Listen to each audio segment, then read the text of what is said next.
야고보서 강의 8번째 시간입니다. 우리 차이 때문에 차별하지 않는다라는 제목으로 말씀 증거합니다. 차이 때문에 차별하지 않는다. 소망교회 원로 목사님이신 곽선희 목사님의 설교집을 읽어보니까 그 소망교회에서 이런 이야기가 있더라고요. 소망교회에 장관이 다니고 있다는 거예요. 그래서 그 장관이 다니던 전교회 목사님이 전화해서 자세하게 알려줍니다.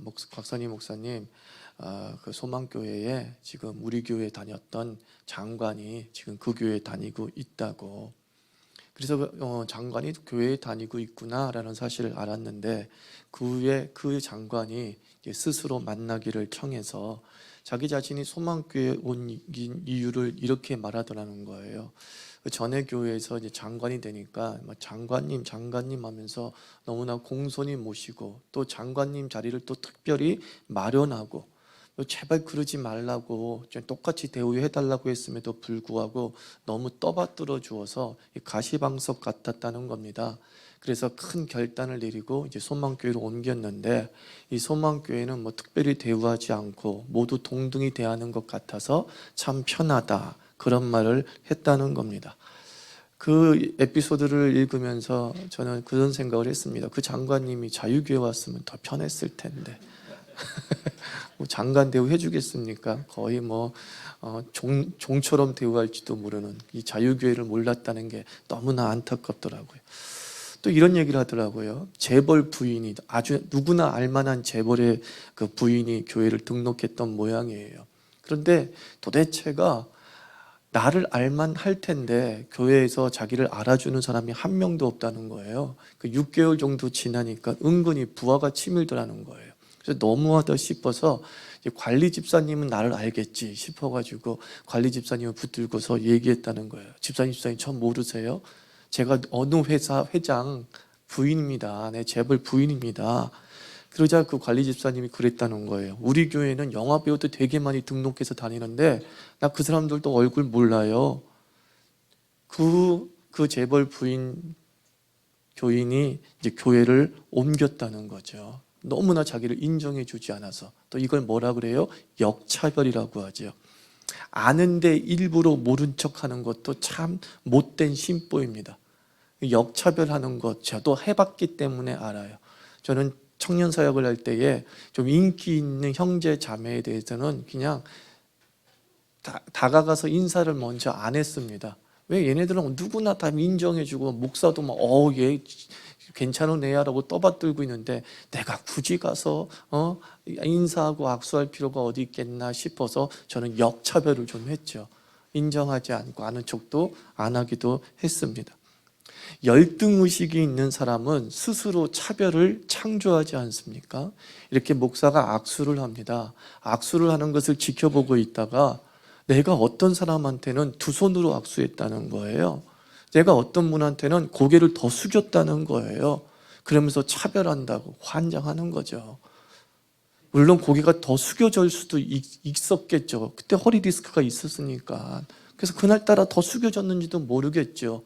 두 손으로 악수할 수도 있었겠죠. 손이 시려워서 저 사람 손 만지면 좀 따뜻할까 싶어서. 분명히 동등하게 되었지만 내 자신의 자격지심으로 인해서 차별받는다라고 생각하는 부분도 있는 거죠. 특별하게 대우한다고 불편해하고 특별하게 대우하지 않는다고 불만, 이것을 차이라고 합니다. 무슨 차이? 성격 차이가 있는 거죠. 특별한 대우를 불편하게 여기는 성격, 특별한 대우를 원하는 성격, 누구에게나 이러한 차이가 있습니다. 차이는 당연한 거라는 거예요. 성격 차이만 있는 게 아니라 외모 차이가 발생하고 배움의 차이가 발생하고 건강의 차이가 발생하고 재산의 차이가 발생하는 것 당연한 겁니다. 이 차이를 통해서 우리는 하나님의 창조가 얼마나 다양한 것을 깨닫게 되는 거죠. 동일하게 만들지 아니하고 균일하게 만들지 아니하고 획일성을 가지고 창조하지 아니하시고 사람 한 사람 한 사람이 창조될 때마다 이 세상에 태어날 때마다 너무나 다른 모습으로 태어나게 하셨다는 거죠. 그 차이는 창조의 모습이에요. 서로 다르다는 것은 창조의 본질입니다. 하나님은 우리를 차이 있게 만드셨다라는 것을 기억해야 됩니다. 그러나 차별은 불가한 거죠. 차별이 무엇입니까? 차이에 따라 대우가 달라지는 것을 차별이라고 합니다. 누구나 차이가 있는데 그 차이에 따라서 대우, 존중의 정도가 달라질 때 우리는 차별한다, 이렇게 이야기하는 겁니다. 피부색 누구나 차이가 있습니다. 백인들의 입장에서 사람들의 피부를 가지고서 인종을 나누었죠. 흑인이 있고 확인종이 있고 백인이 있더라는 거예요. 우리 한국 사람들은 예전에는 백인에게 호감의 미소를 보였습니다. 근데 흑인을 보면 멀리하고 눈살을 찌푸리고 그랬습니다. 제 기억에도 저도 그랬더라고요. 제가 86학번인데 88년도 올림픽이 있지 않았습니까? 서울에서 외국인을 만난다는 게 쉽지 않은 때였습니다. 특히나 이게 피부가 검은 인종을 만난다는 것은 쉽지 않았습니다. 근데 저희 학교에 내가 딱 하니 노천극장에 앉아 있는데 이렇게 흑인이 와서 제 옆에 딱 앉더라고요. 근데 되게 기분이 나쁜 거예요. 희한해요. 되게 기분 나빠서 왜 나한테 앉아? 냄새도 나는 것 같아. 그래서 제가 벌떡 일어나가지고 다른 데로 갔습니다. 이걸 뭐라 그래요? 차별한 거죠. 분명히 백인이 앉았으면 그 생각 안 했을 거예요. 그러니까 피부에 따라 차이가 발생하는데 그 차이에 따라서 대우와 태도가 달라질 때 우리는 차별한다라고 이야기하는 거죠. 출생 지역도 누구나 차이가 있습니다. 옛날에는 입사 서류에 특정 지역, 즉 본적을 쓰게 하지 않았습니까? 그리고 그 본적을 보고서 특정 지역 점수에 불이익을 주거나 또는 가산점을 은근하게 주던 시절이 있었습니다. 그 차별이죠. 그 차별 때문에 그 후에 이제 입사 원서에 본적 기재를 폐지하게 된 것이죠. 지역 차이가 내 뜻대로 된 것 아닌데 그 지역 차이로 인하여서 수많은 불이익이 발생했다, 차별이 발생했다라는 거죠. 남녀에게도 성별 차이가 존재하지 않습니까? 남녀 이미 성별의 차이를 가지고 우리는 태어납니다. 그러나 남아 선호 사상이 강했던 시대에 딸은 학교도 보내지 않았습니다. 그 차별이죠. 여자와 같은 밥상에서 먹지도 않았습니다. 차별이죠. 대우가 다른 것, 차이에 따라서 대우가 다른 것을 차별이라고 합니다. 우리가 차이는 인정해야 되지만 차별이 불가한 이유는 그 존재 가치는 동일하기 때문입니다. 우리는 하나님의 형상을 가지고 태어난 존재라고 성경은 분명히 말씀하고 있습니다. 우리의 존재에 값을 매긴다고 한다면 우리는 하나님의 형상만큼의 값입니다. 그런데 그 하나님의 형상을 누구나 가지고 있다는 이 사실 때문에 우리는 동등한 존재 가치를 가지고 있는 거죠. 그래서 유대인들은 성경을 해석한 탈무드를 통해서 이렇게 이야기합니다. 하나님께서 아담 한 사람을 통하여서 세상을 만드시고 인류를 번성하게 하셨다. 그러므로 한 사람을 죽이는 것은 세상을 죽이는 것이다 그랬어요. 한 사람을 죽이는 것이 한 사람을 죽이는 것으로 끝나는 것이 아니라 그 한 사람의 가치 속에 세상이 담겨져 있기 때문에 세상을 죽이는 것이다 그랬습니다. 그만큼 인간은 하나님의 형상을 가진 존재 가치임을 인정하고 있었다는 겁니다. 오늘 말씀 2장 1절에도 내 형제들아 영광의 주 곧 우리 주 예수 그리스도에 대한 믿음을 너희가 가졌으니 사람을 차별하여 대하지 말라 이렇게 말씀합니다. 사람을 차별하지 말라고 하는 그 근거를 어디에 두고 있냐면은 너희는 그리스도에 대한 믿음을 가졌다. 이것 때문에 너희는 차별하면 안 된다라고 말씀하고 있습니다. 우리는 수많은 차이를 가지고 있습니다. 더 죄를 지은 사람도 있고 덜 지은 죄를 지은 사람도 있습니다. 주인도 있고 노예도 있습니다. 유대인도 있고 헬라인도 있습니다. 그런데 그 차이로 인해서 구원받는 정도가 달라진 것은 하나도 없다는 것입니다. 우리 주 예수 그리스도께서는 종이나 주인이나 죄인이나 좀 더 덜 죄를 지은 자나 동일하게 예수 그리스도 안에서 구원받은 백성을 삼으셨다는 것이죠. 우리의 차이 때문에 더 구원에 유리한 사람은 단 한 명도 없었다는 거예요. 우리의 차이 때문에 더 구원에 불리한 사람은 한 명도 없었다는 겁니다. 하나님의 구원의 역사는 누구에게나 동일하고 하나님의 은혜의 역사는 누구에게나 동일하다. 그러므로 이 은혜가 동일한데 어찌하여 너희는 서로 차별할 수 있겠느냐라고 야고보 사도는 말하고 있습니다. 예수님의 제자를 한번 보십시오. 예수님의 12제자 중에는 부자도 있고 서민도 있고 귀족도 있고 학식을 가진 자도 있습니다. 참 다양합니다. 다만 서민이 더 많았다는 것은 어쩔 수 없었습니다. 예수님께서 더 서민을 더 편애하셔서 서민에게 더 많은 이익을 주시기 위해서 서민을 부르신 것은 아닙니다. 그것은 헌신의 정도 차이였어요.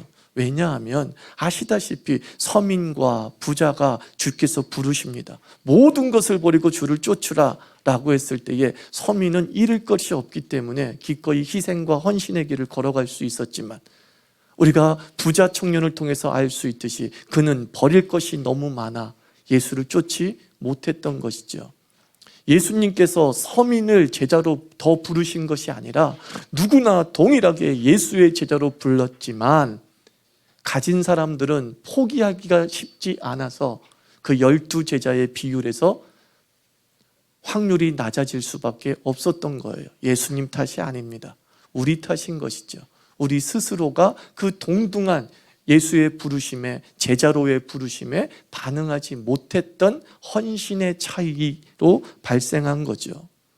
성경은 말합니다. 사람을 외모로 취하지 말라. 야고보 시대의 교회는, 고대 교회는 부자와 빈자의 차이가 극명하게 드러났습니다. 노예와 자유인의 차이가 극명하게 드러났습니다. 딱 외모에서 부자다, 외모에서 빈자다가 명확하게 드러났어요. 여기 앉아있는 분들은 제가 알고 있기에 경제적 차이가 분명히 있는 분들입니다. 근데 여기서 얼굴과 외모로 보면 누가 부자인지 누가 빈자인지 정확하게 몰라요. 그런데 야고보 시대에는 정확하게 알 수 있었어요. 딱 들어오면 때깔이 진짜 좋아요. 왜? 부자들은 물이 귀한 그 시대에 마음껏 목욕을 할 수 있었고 옷이 귀한 그 시대에 마음껏 옷을 입을 수 있었어요. 그러나 빈자는 평생 옷 한 벌로 살기도 하지 않던 시대가 바로 야고보 시대였어요. 예수 시대였어요. 그렇기 때문에 분자와 빈자의 차이가 극명하게 드러났는데 바로 그 차이가 안타깝게도 차별로 나타났다는 거죠. 문제는 세상에서 그렇게 차이로 인한 차별을 받고 있는데 교회에 들어왔더니만 교회에서도 그 차이를 통해서 차별하기 시작했다는 거예요. 좋은 자리에 앉으십시오. 심지어는 너는 내 발밑에 앉으라 이런 얘기를 합니다. 너는 내 위에 앉으면 안 돼 라고 합니다. 예수 안에서 우리는 한 형제요 한 자매라는 게 교회의 대전제 아닙니까? 교회는 주 안에서 한 형제요 한 자매란 말은 지난 시간에도 말씀하셨지만 우리는 촌수 차별이 없는 거죠. 촌수 차이가 없습니다. 동등한 촌수예요. 형제 자매는.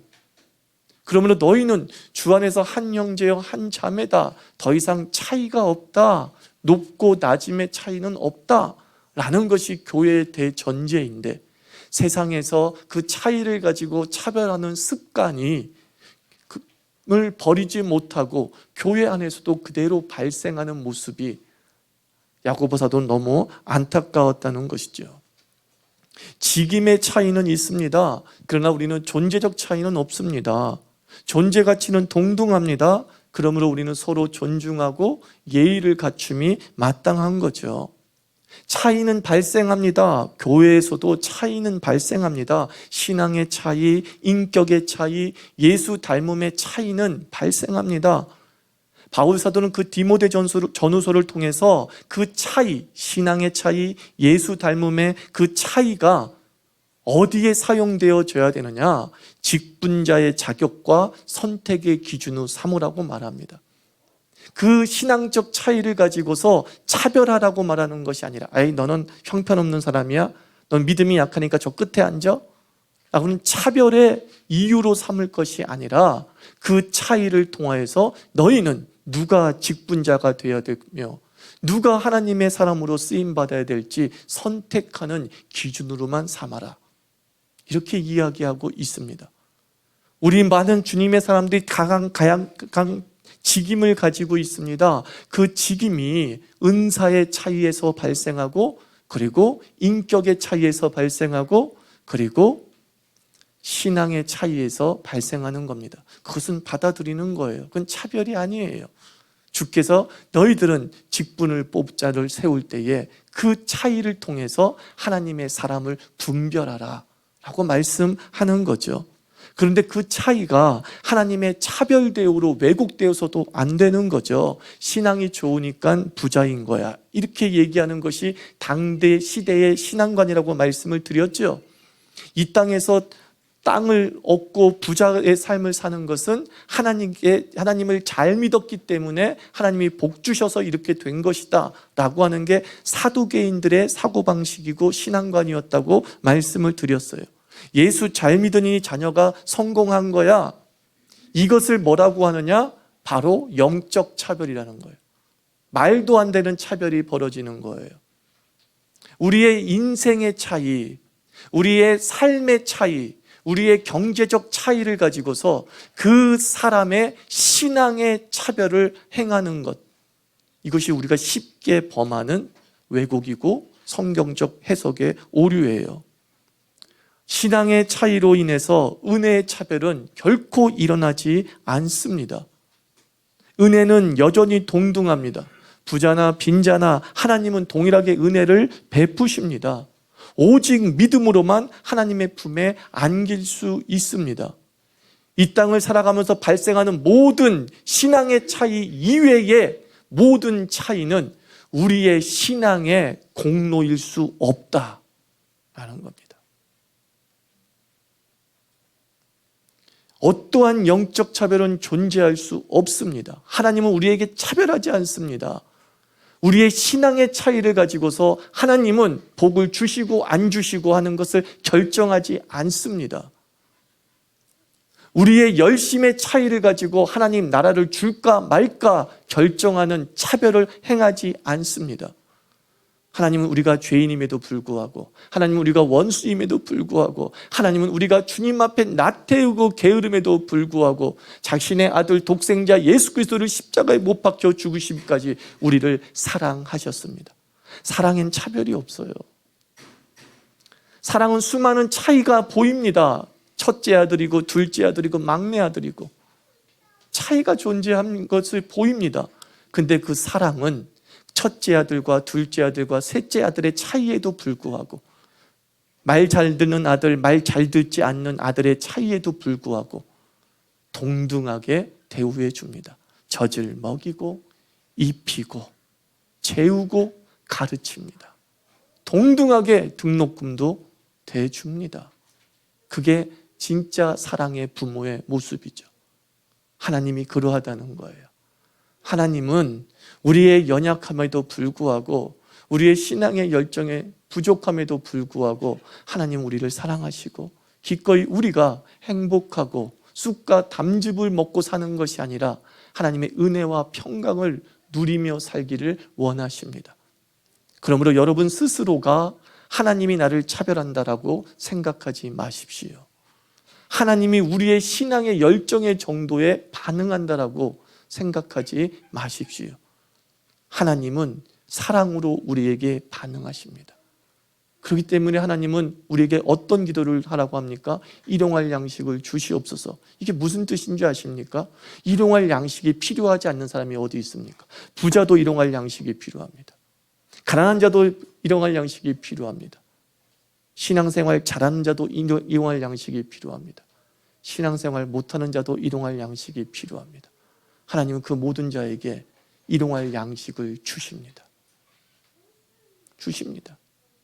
그러면 신앙의 열정은 대체 어떤 가치가 있는 거예요? 라고 물어볼지 모르겠습니다. 나중에 얘기해 드릴게요. 중요한 것은 하나님이 우리를 차별한다고 착각하지 마시고, 여러분의 세상살이 속에서 발생하는 차이를 가지고 나는 지금 하나님께 특별한 대우를 받고 있다고 하는 공로주의로 환원시키지 말라는 겁니다. 우리는 하나님의 은혜를 받을 만한 그 어떤 공로를 행한 적도 없을 뿐만 아니라 하나님의 은혜를 나의 공로로 살 만큼 우리의 공로의 질이 높지 않아요. 높지 않아요. 우리는 하나님의 은혜를 결코 우리의 노력과 애씀으로 살 수 없어요. 그래서 하나님의 은혜는 값없이 주는 거예요. 구원은 값없이 주는 거예요. 하나님 나라는 값없이 우리에게 주시는 거예요. 그 은혜만큼은 주님은 결코 잘 믿든 못 믿든, 가난하든 부자든, 연약하든 강건하든 동일하게 하나님은 우리의 필요를 공급하시고 우리가 행복하기를 원하신다 라고 하는 이 하나님의 마음을 왜곡시키지 않기를 주의 이름으로 부탁을 드립니다. 그러면 살아가면서 발생하는 차이는 뭘까요? 살아가면서 발생하는 차이는 우리 신앙의 눈으로 볼 때 그 차이는 차별의 이유가 아니라 사명인 것입니다. 부의 차이가 발생합니다. 살아가면서. 역대 부자 1위가 록펠러라고 하지 않습니까? 솔로몬보다 더 많은 부를 가진 게 록펠러다, 이런 얘기를 하죠. 록펠러가 돈을 어떻게 벌었는지는 평가하고 싶지는 않습니다. 안 좋게 번 것도 있고 그런 것도 있습니다. 그러나 그가 말년에 좀 예수의 은혜를 체험하게 되지 않습니까? 그 록펠러가 말년에 예수의 은혜를 체험하면서 그가 외쳤던 선언이 있죠. 더 가진 것은 사명이다 그랬어요. 축복은 사명이다 그랬어요. 엄청난 부의 차이가 발생했습니다. 더 많이 갖게 되었습니다. 왜 나는 이렇게 더 많이 갖게 되는 차이가 발생하게 됐을까? 예수를 영접하고 확신하게 된 이유, 록펠러는 깨닫습니다. 아, 사명이구나. 그 뒤부터 그는 돈을 모으는 데 집중하지 않고 쓰는 데 집중하죠. 록펠러 재단 세우고 수많은 도서관들을 세워나가는 작업들을 벌여나가죠. 저는 인기는 사명이라고 생각합니다. 정말 더 인기가 있는 사람이 있어요. 참 보면은 칭찬도 잘 받고 호감형인 사람이 있어요. 참 차이가 있어요. 성격상의 차이, 외모상의 차이. 그 차이로 인하여서 많은 인기를 얻게 됩니다. 많은 사람에게 호감을 얻습니다. 저는 그 인기와 호감도 사명이라는 거예요. 저는 그런 얘기를 합니다. 너 여자들이 많이 너 좋아하지. 근데 네가 그 여자를 다 좋아할 수는 없잖아. 근데 너를 좋아하니까 너랑 얘기하고 싶어 하지 않을까? 그러면 얘기를 해. 얘기를 하면서 잘 설득해서 중매를 하란 말이야. 넌 그게 사명이야. 넌 쉽게 자매가 다가오게 오는 성격이니까 그 자매 만나서 커피 한 잔 마시면서 내가 좋은 사람이 있는데 좀 소개시켜 주겠다고. 모든 차이는 사명일 수 있다는 거예요. 상처의 차이도 발생합니다. 살아가면서 참 상처 차이가 많은 사람이 있어요. 상처 하나도 안 받고 사는 사람도 있는 반면에 뻑하면 상처예요. 모든 인생이 상처야. 왜 이렇게 아픔이 많은지 몰라요. 정말 돈이 많으면 좋겠는데 아픔이 많아. 부의 차이만 발생하는 것이 아니라 상처의 차이가 발생하죠. 그 상처의 차이를 칼 융이라고 하는 심리학자가 뭘로 표현했습니까? 운디드 힐러, 상처 입은 치료자였다는 거예요. 내가 더 많은 상처를 가진 것이 사명이구나. 내가 동일한 상처를 입은 자를 온전하게 치유할 수 있고 상담할 수 있는 것이지. 여러분들 인생을 살아가면서 수많은 차이가 있으면 부정할 수 없습니다. 발생하게 됩니다. 좋은 차이든 부정의 차이든 차이가 발생합니다. 근데 그 차이는 사명인 거예요.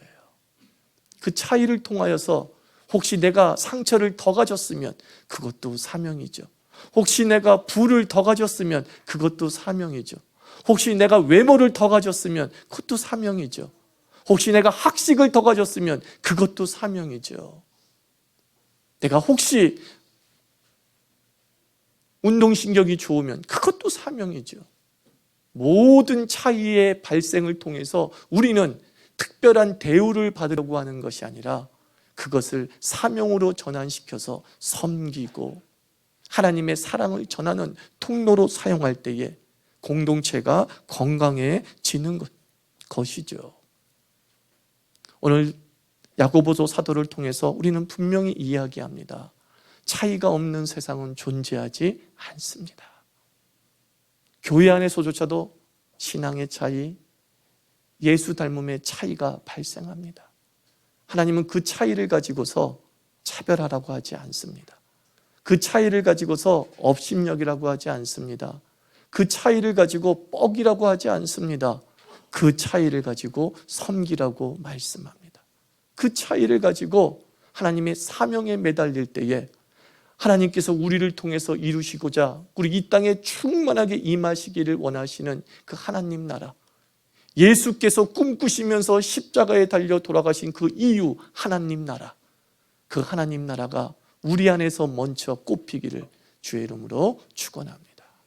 같이 기도합시다. 하나님 아버지, 차이 때문에 열등의식에 빠지지도 말고, 차이 때문에 업심여기지도 말고, 차이 때문에 뻐기지도 말고, 하나님 아버지여, 이 차이를 가지고 잘 섬겨나갈 수 있도록 도와주시옵소서. 사명 전환의 도구로 잘 사용하게 하여 주시옵소서. 하나님 아버지, 세상에서 줄 수 없는 하나님 나라의 이 영광을 교회에서 만끽하고 그리고 세상에 선물할 수 있는 우리 자유교회가 되게 하여 주시옵소서.